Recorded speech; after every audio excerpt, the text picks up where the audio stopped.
بسم اللہ الرحمن الرحیم۔ السلام علیکم ورحمۃ اللہ وبرکاتہ۔ حیض سے مراد وہ خون ہے جو بالغ غیر حاملہ عورت کے رحم سے آئے اور اس کا سبب بیماری نہ ہو۔ اسی خون کے سبب کسی عورت میں بچہ پیدا کرنے کی صلاحیت موجود ہوتی ہے۔ اگر کسی عورت کو ماہواری نہ آتی ہو، وہ بچہ پیدا کرنے کی صلاحیت سے محروم ہوتی ہے۔ چنانچہ ابن مسعود رضی اللہ تعالی عنہ سے روایت ہے کہ بنی اسرائیل میں مرد اور عورتیں ایک ساتھ نماز پڑھتے تھے۔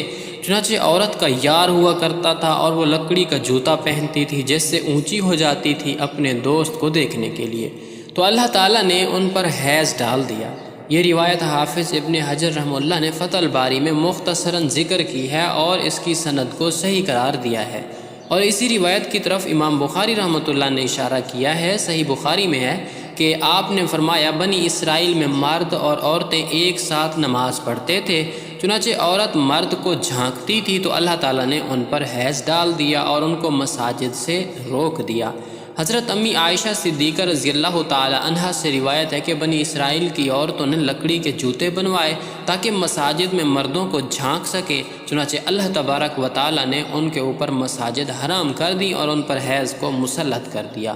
لیکن جمہور فقہاء نے اس قول کو رد کیا ہے۔ وہ فرماتے ہیں کہ حضرت آدم علیہ السلام حضرت حوا علیہ السلام کے ساتھ جب زمین پر اتارے گئے اور حضرت حوا نے اس سے پہلے جنت میں نجاست یعنی حیض نہیں دیکھی تھی، تو نماز کے دوران انہیں حیض آ گیا، تو انہوں نے حضرت آدم علیہ السلام سے پوچھا تو ان کو اس کے جواب کا علم نہ تھا، یہاں تک کہ حضرت جبریل علیہ السلام نازل ہوئے تو ان سے حضرت آدم علیہ السلام نے پوچھا، لیکن ان کو بھی اس کے بارے میں علم نہیں تھا۔ اس کے بعد حضرت جبریل علیہ السلام چلے گئے، پھر حضرت جبریل علیہ السلام آئے اور کہا کہ حضرت حوا کو کہو حیض کے دنوں میں نماز چھوڑ دے اور قضا کا حکم نہیں لائے۔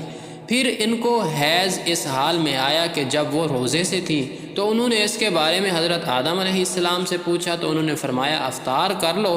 پھر جب حضرت جبریل علیہ السلام آئے تو انہوں نے کہا کہ اس کو کہو کہ روزے کی قضا کرے، تو حضرت آدم علیہ السلام نے کہا کہ اے میرے پروردگار، نماز اور روزہ دونوں تیری عبادتیں ہیں، کیسے ایک کی قضا ہے اور دوسرے کی نہیں؟ تو اللہ تبارک و تعالی نے ان کی طرف وحی فرمائی، آپ نے پہلی مرتبہ ہماری طرف رجوع کیا لہٰذا ہم نے اس میں اپنی مرضی سے حکم دیا، اور دوسری مرتبہ آپ نے اپنی رائے سے فیصلہ کیا لہٰذا ہم نے قضا کرنے کے حکم سے آپ کو سزا دی، تاکہ آپ کے علم میں رہے کہ تمام معاملات میں اللہ تبارک و تعالی کی طرف رجوع کیا جاتا ہے۔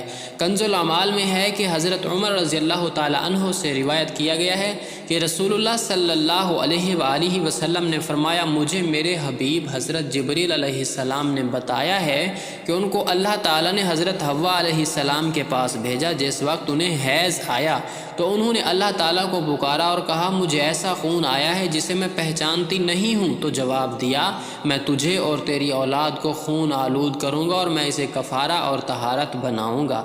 حضرت ابن عباس رضی اللہ تعالیٰ عنہما سے روایت ہے کہ انہوں نے فرمایا جب حضرت آدم علیہ السلام نے شجرہ ممنوعہ کھا لیا تو اللہ تعالیٰ نے پوچھا آپ کو میری نافرمانی پر کس چیز نے ابھارا ہے؟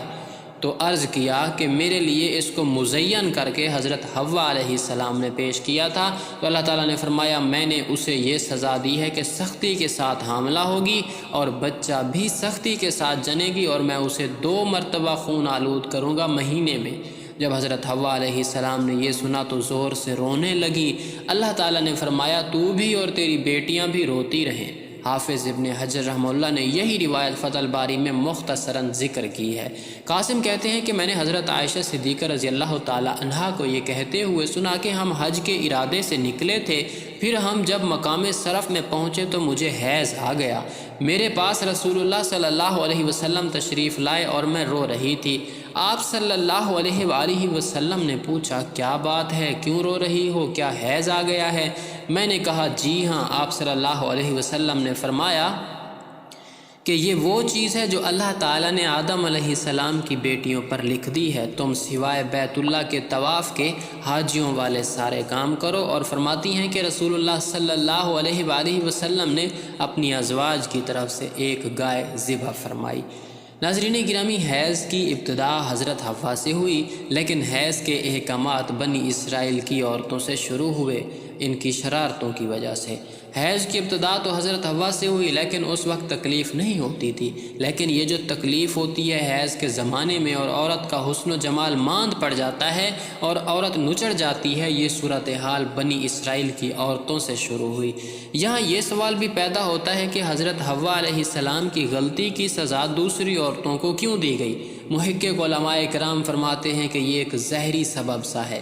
جیسے حضرت آدم و حضرت حوا علیہ السلام کے جنت سے نکالنے کا سبب شجرہ ممنوعہ بن گیا تھا، اسی طرح یہ بھی ایک ظاہری سبب سا ہے، ورنہ حقیقت میں اللہ تعالیٰ کی طرف سے حیض ایک نعمت ہے جو اس نے بنات آدم میں جاری کر دی ہے، اور یہ انسانی وجود کے بقا کا ذریعہ ہے۔